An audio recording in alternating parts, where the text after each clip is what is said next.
Yeah, Alicia. I'm going to start with the easy one, which I'm sure is also common to all pipelines, which is coverage.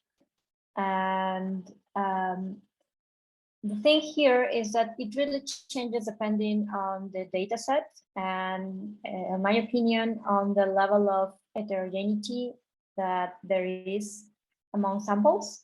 Someone in the chat was asking if whether you include or not samples with a low level of reads. And it does change I tend to discard them once that I identify them. And if they have a lot of missing data, I tend to discard these samples and keep the decent ones. But the other thing is that these kind of data sets are going to have missing data, and you have to just live with it. And it's actually fine for most analysis.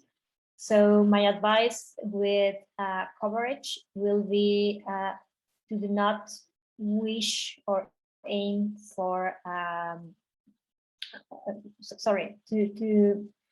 to not assume that your coverage is going to be high in all samples and that there's not going to be missing data. Just embrace it, accept that there's going to be missing data, and do not, because something that we have seen is that if you keep loci that are present in all samples, depending on your quality of the data set, you might be making it much more homozygous of what it really is, first thing. And second, you will discard a lot of a good variation. So this is an interactive process. My advice will be, do not try to get rid of missing data. I think it's better to get rid of few samples that just didn't sequence very well. And the other parameters that they have different names across pipelines, but the ones that are related to clustering. So, and I think Jon will have an opinion on this. My advice is to make sure how many species you actually have. Because what Jon mentioned, that he thought he had 2 and it turned to be 8 or something like that. We also have something similar with plants, where we had 1 cryptic species.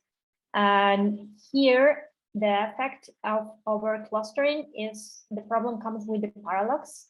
And it is that you will, in short, you will be over-clustering paralogs as if they were a single loci. And this is the more distant the species are, or the populations, the more presence of these elements there will be. So play with the clustering thresholds, but keep in mind that if something is acting funny, you might have different species, and then you have to treat each data set independently, or assuming that you have different species. Yep, that's it. Thanks. Are there any comments or additions to that? I just want to totally agree with Alicia about the missing data issue. I can't emphasize this enough, that missing data is a feature of RAD-seq. It characterizes RAD-seq data sets. And so just, applying super stringent filters to remove missing data I call it a crime against the data. It's a crime against the data to over filter on missingness. And I wrote up a bunch of thoughts in that link that I posted earlier about how to kind of deal with missing data. There's a really nice paper by Wang and Knowles from 2016 that talks about how overfiltering on missingness can bias against low frequency variance and mess up demographic inference. And there also is some thoughts on that post about that I wrote up about, how you can kind of like deal with missing data in a principled way, right? Like you need to like deal with you need to, like Alicia said, embrace the missingness, and I love that. Embrace the qualities of the data, and then deal with it downstream. And so I have some ideas about how, specifically with respect to like principal component analysis, how you can do like subsampling with replication to kind of average over missingness. That's you could do a similar kind of procedure with any, any kind of downstream analysis. I think that this kind of like way of embracing missing data really needs to be embraced by the community a lot more.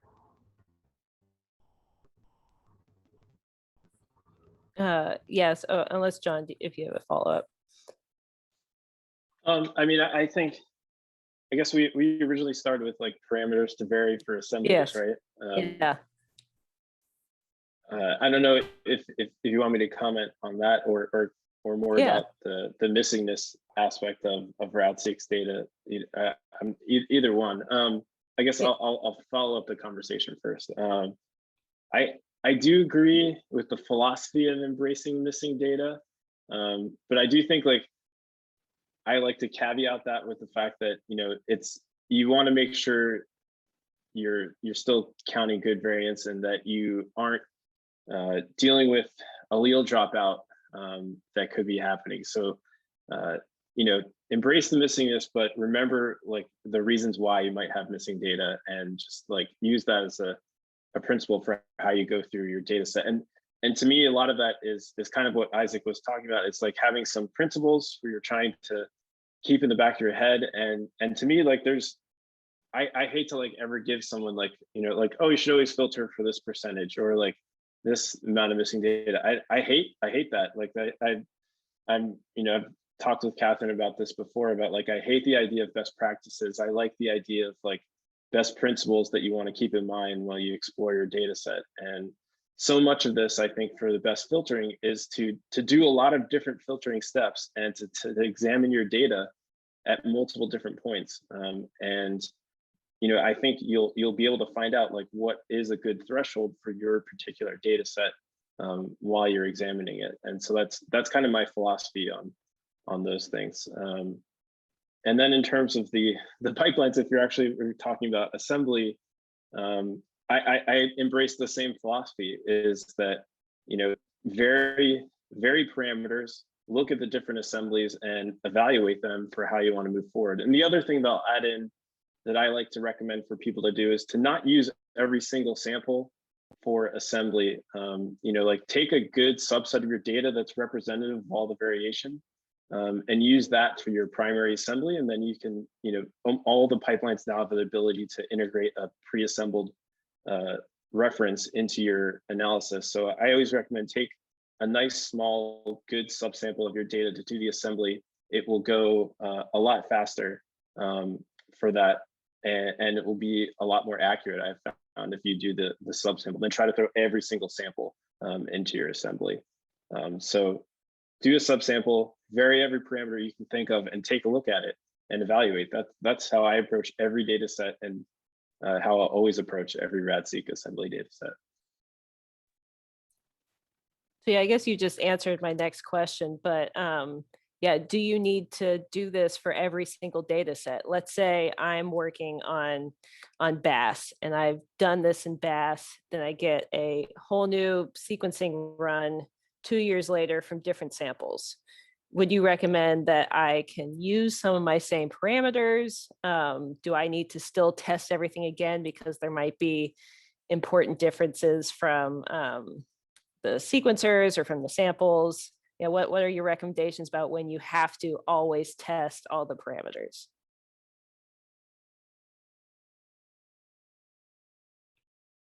I know John's answer because he just gave it. Is that how? Yeah, Isaac. I mean, for me, this is, when I always joke around with people when they're asking about parameter settings, and I always say, well, it depends, you know what I mean? And I think that this is coming from exactly the same place as what John is talking about. Like, every RAD-seq data set that I've encountered, and which is, dozens and dozens of them, they all have unique properties, right? And so there's no kind of like one size fits all way of choosing parameters and performing an assembly. Each data set really is unique, and it's kind of a bummer because you can't just plug and chug with any of these. If you just, there's no like kind of one size fits all solution. But I also, what this emphasizes is that there's no substitute for like knowing your data and looking at your data and being familiar with what the unique properties are. You know, that kind of means that there's no real shortcuts, but it also means that you will have, at the end of the day, a better kind of sense of the properties of your data, which I think is super important for, you know, continuing with downstream analysis. Great. So, oh yeah, Alicia. So just to, so your question was, if you have a given species and you have optimized the parameters, and then you just have more sequencing lanes. So there, I will look at again at the coverage at each individual sample, and look how similar it is to what you had originally.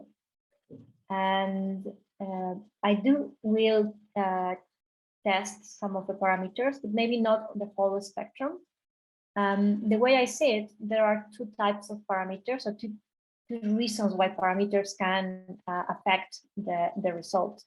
And one is the quality of the data and the coverage and this kind of stuff. And the other is biological reasons, like the differences among the genome. So if you have more samples of the same species, you will expect that the biological things that can change are not going to change unless you have a cryptic species in a new population or something like that. But really, you wouldn't expect that to change. But all the parameters that are more related to the quality of the data and the coverage, that can change because of the different sequencing lane. So in those cases, and what we have done with the ABS, for instance, is that we are already fine with the parameters that are related to the clustering and all these like parameters that can be affected for biological reasons. And we just tried a couple of tests, changing mean depth and this kind of parameter related to coverage of the answers. Thank you. So yeah, we're going to transition now to questions from the audience. And so if you can put it in the chat, I think that would probably be easiest. Or if you have a question, you don't want to type it out, just say, I have a question, and you can unmute yourself. But I'll start with some of the ones that are in there already that we haven't really gotten to. And one from Malin Pinsky is, many studies are moving towards bait capture around RAD or other loci. To what extent are GBS RAD-seq pipelines still suitable, or what unique concerns should researchers have in mind?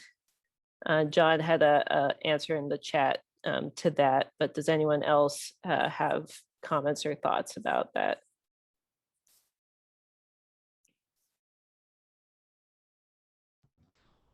Yeah, iPirate should work fine as well for like REDCap or RAD-seq. There is for like anchored or like target capture stuff where the kind of like focal regions are much longer than a typical kind of RAD-seq locus. I would say I've had kind of like ideas about how iPirate would be able to do this in a de novo fashion. I've tried it before. It's kind of iffy.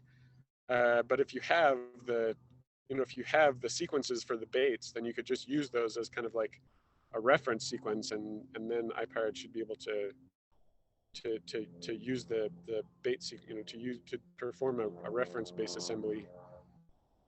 Yeah, I don't. It could work.